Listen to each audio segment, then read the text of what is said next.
आप सब जी नूं सत श्री अकाल। जमात 12वीं पुस्तक काव्य यात्रा दी चौथी कविता है धी, जो कि डॉक्टर हरभजन सिंह जी की लिखी हुई है। इस विच कवि जी ने धी बारे दस्या है कि एक लोक मत है, एक लोक विश्वास है कि धरती का जो भार है वो एक बलद ने अपने सिंगां ते चुक्या होया है ते धरती धर्म रूपी नियमां दे आसरे टिकी हुई है।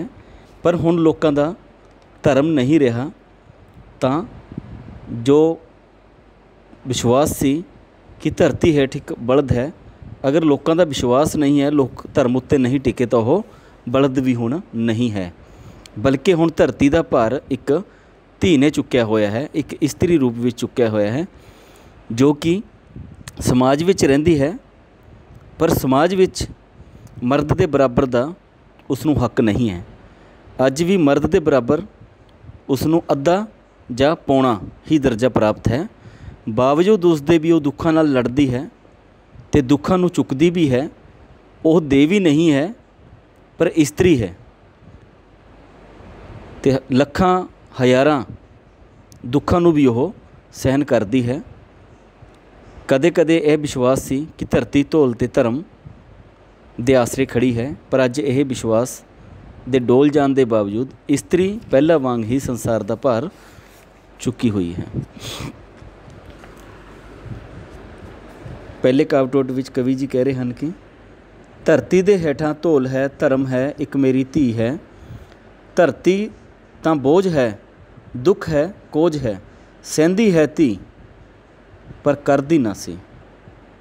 कावटोटे विच कवि जी ने दस्या कि लोक विश्वास है कि धरती के हेठां एक बलद है जिसने धरती सिंघां उत्ते चुकी हुई है। यह धरती धर्म रूपी नियमां दे आसरे टिकी हुई है। कवि का विश्वास है कि उस दी धी अर्थात इस्त्री ने भी धरती का भार चुक्या होया है। धरती एक बोझ दुख ते कोझ है, इस दे सारे भार नूं इस्त्री रूपी धी चुकदी है, पर मूहों जरा भी वो सी नहीं करती। अगे कवि जी कह रहे हैं कि धौल तां थक्या थक के बह गया, धर्म नहीं हारिया पंख ला के उड़ गया। धीआं नूं थकण दी पंख ला उड्डण दी जाच ही नहीं सी। कविता विच इस्त्री बारे विश्वास बहुत चंगे ढंग नाल कवि जी ने पेश किया है कि कवि जी कहते हैं कि हुण लोकां दा विश्वास डोल चुका है। धरती नूं बलद ने सिंघां उत्ते चक्या है।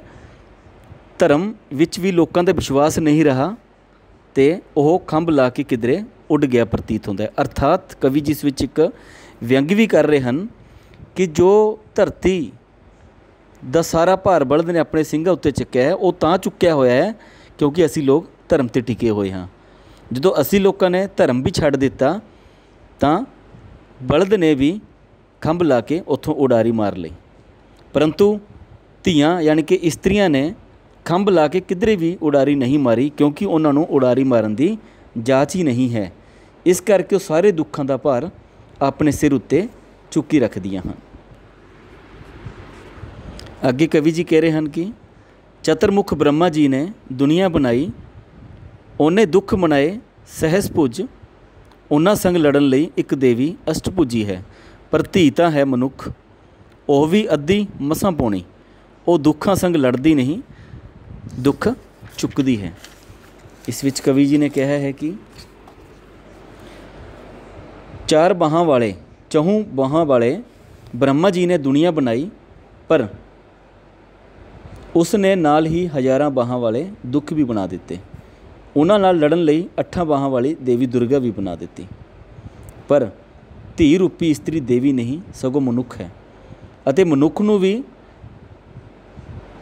जो पूरा दर्जा समाज विच प्राप्त है, पर उसनूं भी मर्द के बराबर नहीं सगों अद्धा अद्धा जां पौना दर्जा ही इस्त्री नूं समाज विच प्राप्त हो पाया है। इस दे बावजूद भी वो दुखों नाल लड़दी नहीं सगों दुखों नूं चुकदी है।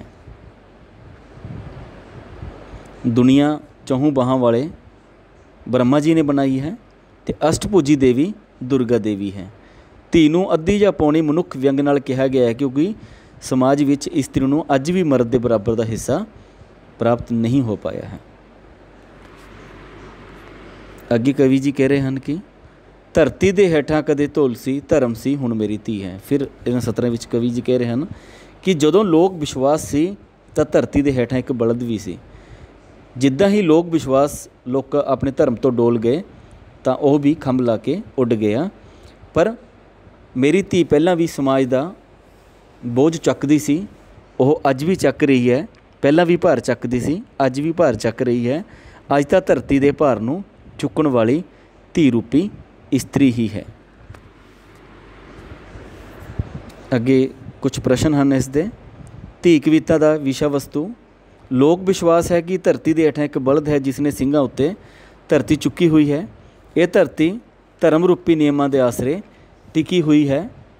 पर कवि कहता कि उसकी धी अर्थात इस्त्री ने भी धरती का भार चुक्या है। बोझ दुख ते कोझ है, इस दे सारे भार नूं इस्त्री रूपी धी चुकदी है, जो कि मूँहों जरवा भी सी नहीं करती।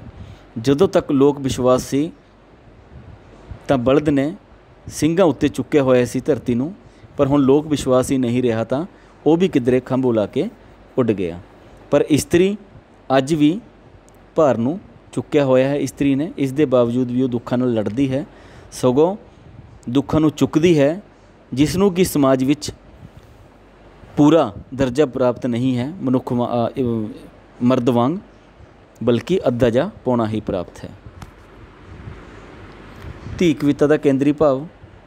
कदे यह विश्वास है कि धरती धौल ते धर्म के आसरे खड़ी है, पर अजे विश्वास के डोल जान के बावजूद भी इस्त्री पहला वांग ही संसार का भार चुकी खड़ी दिसती है। धी कविता का आधार धर्म तो की भाव है। धर्म तो भाव मनुखी कदरां कीमतां हैं जिसका अज घान हो चुका है, जिस करके धर्म किधरे दिसदा ही नहीं। कविता विच अद्धी पौनी तो असी समझते हाँ कि इसका भाव है कि समाज विच इस्त्री नूं मर्द के बराबर का दर्जा हासिल नहीं, सगों उस तो अद्धी जा पौनी ही मन्नी जाती है। अंतिम प्रश्न है, कविता विच धी किहड़ियां जिम्मेवारी निभा रही है। कविता धी इस कविता विच धी धरती के सारे कुछ बोझ ते दुखां नूं चुकदी है, अर्थात सारियां दी जिम्मेवारियां नूं पहलां वांग अज भी पूरी तरह निभा रही है। धन्यवाद।